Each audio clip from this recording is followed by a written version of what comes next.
Yeah, and it's still strange that all the companies I see, 90% of the companies I'm visiting, they're not listening to the customer. You are saying, listen to your customer, and everybody thinks he's listening. I see that 90% is not listening at all to the customer. And that's why we are so successful. We do the same. We have monitoring tools, for example, even here in Slovenia, running our solution to see how the customer reacts. If we see a degradation without he knows it, that we see that people zap away faster than expected, we know there's an issue and we have to solve it.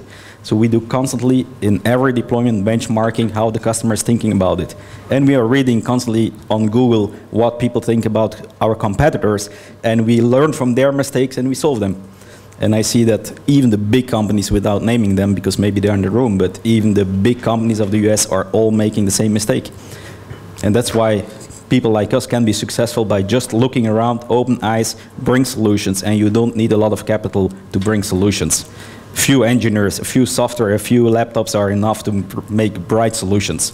What people need. You need to bring what the people ask. And that's all the small companies. Also in Slovenia, I see a lot of companies making extreme technology, extreme nice, but they forgot one thing. Is the customer demanding this? They listen afterwards, and then they see there is no market, and then they try to reshape it to the customer demand, and they run out of cash instead of reverse. Listen first and then design. That's how it works. Exactly. Can I just make one quote? I mean, just to support this. You know, you can just read the book, The End of the General Advertising as We Know It, written by Sergio Ziman. And Sergio Ziman was a marketing director, one of the most successful of Coca-Cola company. And he was the guy who spent over $100 million to introduce new Coke. And he will describe his case there. And he said, we did all researches, we asked all consultants, we did all this group tests, focus groups. This focus buying groups, not buying groups. Focus groups, everything. All results were supporting our theory about new Coke. We just forgot to do one thing. We forgot to ask customers, would you buy it? Just read this book. We just forgot to ask one thing, would you buy it? And we know the result. Okay, I'm going to challenge the audience now. I think we heard here a lot of challenge in terms of, it's interesting you're saying entrepreneurs do not listen to customers. They first get involved in their idea, they develop, and then afterwards they're kind of trying to adapt to the customer once they really start talking to them. What do you guys think? Is this true? Where do you see maybe some of the things, and also a question for the panel, what is the other shifts that need to be happening with entrepreneurs in terms of how they approach business? Is there any other shifts happening, or is it? Everything is changing. Everything. How do you prepare for that? You don't prepare yourself. You see, this is what I'm always saying. You cannot be prepared. So people think it's a crisis. Let's wait. Let's wait, the crisis will be over. You know, and they ask me, how you deal with the crisis? I say, all my life I live in the crisis, because all my life I'm in the front line. So all my life, you know, it were good times or bad times, I'm in the crisis, you know. And I just focus every day with the crisis, you know, and growing. So, you know, and you have to learn one thing. It's another book called Blur. You have to know how to dance in this situation, which is called blur. And don't wait that things will become clear and transparent again. No, you have to understand how to dance with the, why is blur? Because the things are changing so fast they become blur. You know, you cannot understand, you cannot focus them, you cannot see them clear. Forget it. Dance with this. And don't be afraid and don't wait. I have even an opinion in crises. I'm investing always more in crisis than before, because then I can take market share against the big ones. Because all the big ones, like you say, they are waiting, they are looking, do we invest, do we save money in the company? When there is a crisis, I always invest more than before. Voila. Okay, questions? We're in a room full of entrepreneurs. If I might step in while you're phrasing your questions, is that this is a very postmodern thing to say, but there are multiple truths to all of this. You know, what Sandy is saying about there being a blur and things changing really fast, well, it really depends on the filters that you set up for yourself and how you view the entire business world. If you see it as a blur, then you will. If you throw everything else out of your head and just focus on what you're doing in your industry or your problem, or you know, the desire that you're trying to create in your customers' minds, then the world will look like what you want it to look like. I think at the end of the day, it's probably a giant problem in terms of democracy and social cohesion, and not having the truth there out there anymore. But you truly can make your own truth. Create your own reality. Like what I will be getting into sometime later this year is I will be starting making dolls,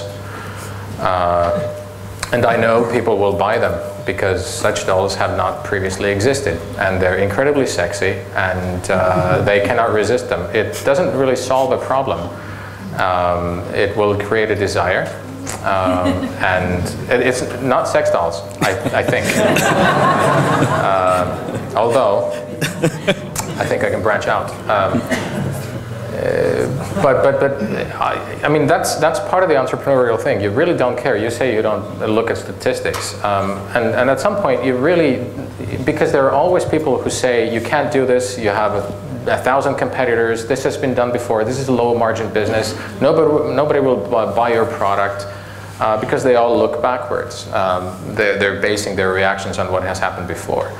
But you know, what really defines entrepreneurs is that at some point they just say, well, screw you, I don't care.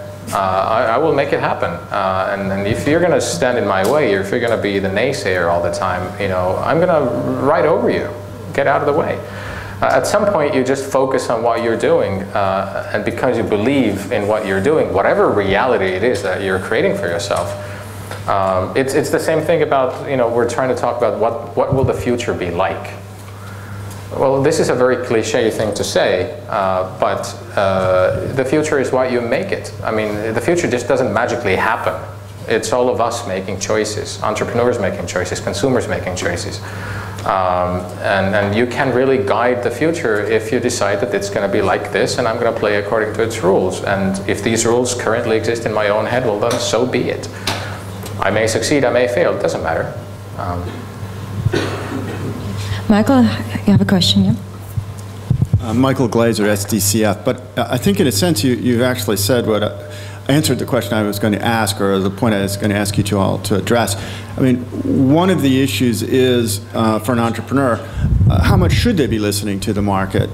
If you listen to the market, then yes, you can fill a particular niche that may not be filled now. But if you look at automobiles, if you look at airplanes, even the telephone, nobody believed in them in many ways when they were first invented. Now that sounds absurd to us now. Nobody will believe me when I say that. But if you look at the press back then, people ask, what was the need for an airplane, really? What we really need is a better horse, not this motorized carriage. And so what I'd like to ask you to do is address that conflict between trying to fill a perceived and clear need. I think you've been addressing that. But also to assess, to have your own vision as to what the needs ought to be, what people will really want once it's presented to them, as I think you were speaking of. Who takes it? It's not easy.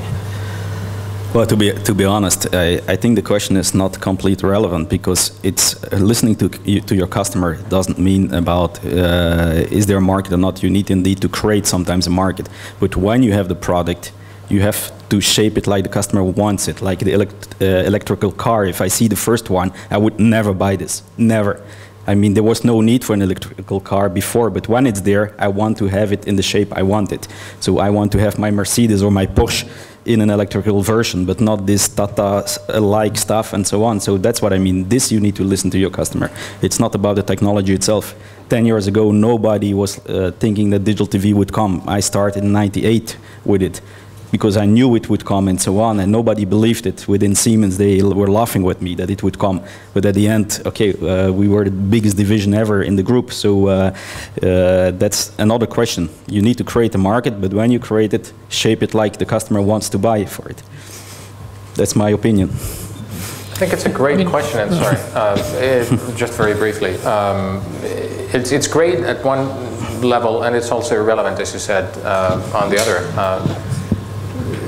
Because there will be a need to solve needs, and there will be people who don't care, who either create those needs because they have a solution ready for those needs, and just visionaries who believe in what they want to do. I think at the end of the day, and that's personally my own opinion, is that you just look at what kind of a person are you?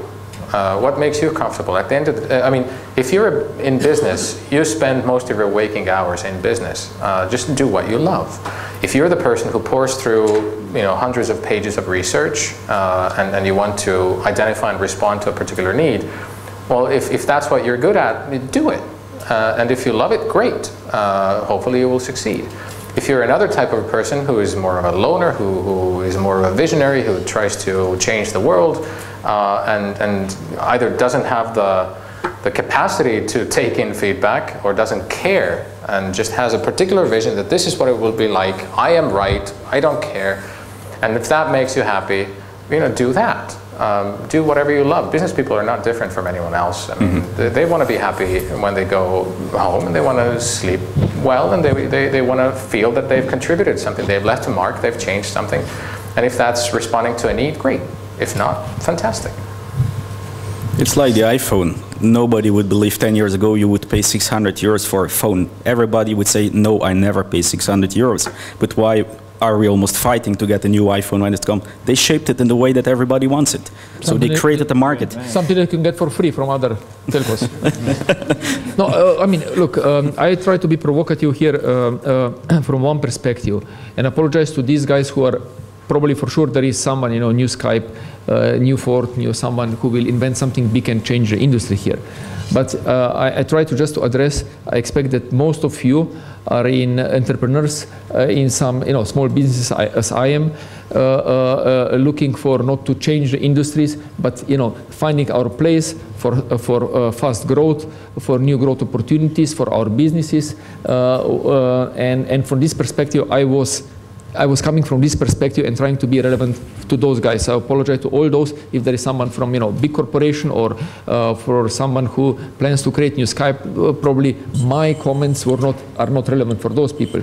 But for those who have small businesses and plan to grow them 30, 40, 50%, 100% per year, I think I was trying to address those needs and those issues that those companies are having.